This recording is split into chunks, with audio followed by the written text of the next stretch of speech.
इस वीडियो में हम क्लास 8 की साइंस का चैप्टर लाइट स्टडी करेंगे। लाइट, जैसा कि आप जानते हैं, एक फॉर्म ऑफ एनर्जी है जिसकी वजह से हम आसपास की चीज़ें देख पाते हैं। अगर अंधेरा हो तो आप बिल्कुल नहीं देख पाओगे। अगर आपकी आई साइट वीक है या ख़राब है तो भी आप नहीं देख पाओगे।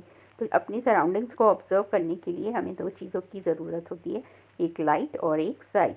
लाइट की कुछ प्रॉपर्टीज़ हैं। लाइट हमेशा सीधी रेखा में ट्रैवल करती है और लाइट बहुत फास्ट ट्रैवल करती है। सबसे ज़्यादा जो स्पीड है अभी तक ब्रह्मांड में वो लाइट की है, and it is equal to 3 × 10⁸ metre per second. So light is a form of energy that helps us to see object. We can see object only when light from it enters our eyes.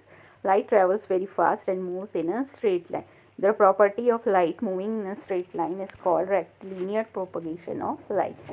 इसी property की वजह से shadows form होते हैं और हम corner के around नहीं देख पाते। ये आप ऑब्जर्व कर सकते हो। टॉर्च लाइट आप जब डालोगे तो you can see travels in a straight line. Second property है रिफ्लेक्शन ऑफ लाइट। लाइट जब किसी भी शाइनी सरफेस पे पड़ती है तो वो उससे टकराकर वापस आती है, बाउंस बैक करती है। This bouncing back of light in the same medium is called reflection of light. The reflection of light जो होता है वो लॉज के अकॉर्डिंग होता है। There are two laws of reflection of light. First is angle of incidence is always equal to angle of reflection.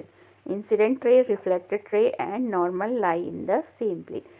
Mirror में reflection की वजह से, प्लेन मिरर, जब आप सुबह उठते हो, बाथरूम जाते हो, अपना चेहरा देखते हो तो मिरर में रिफ्लेक्शन हो रहा होता है आपका। इस वजह से आप उसमें अपनी इमेज देख पाते हो। ठहरे हुए पानी में अगर पानी साफ हो तो उसमें भी आप अपना प्रतिबिंब देख पाओगे।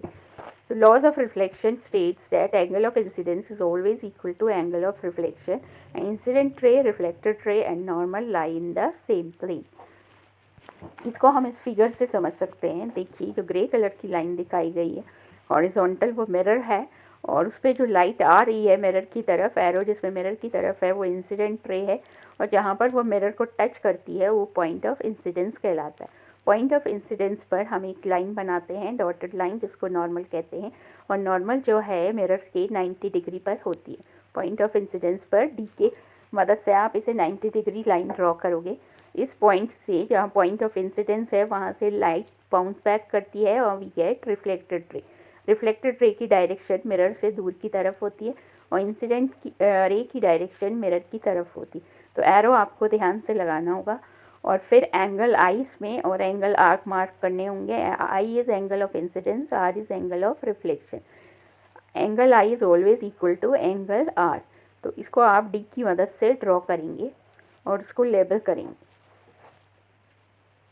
एग्जाम में अगर क्वेश्चन पूछा जाता है explain the law of reflection and also draw the diagram for it, तो आपने ये डायग्राम बनाना है और दोनों लॉज लिखने हैं।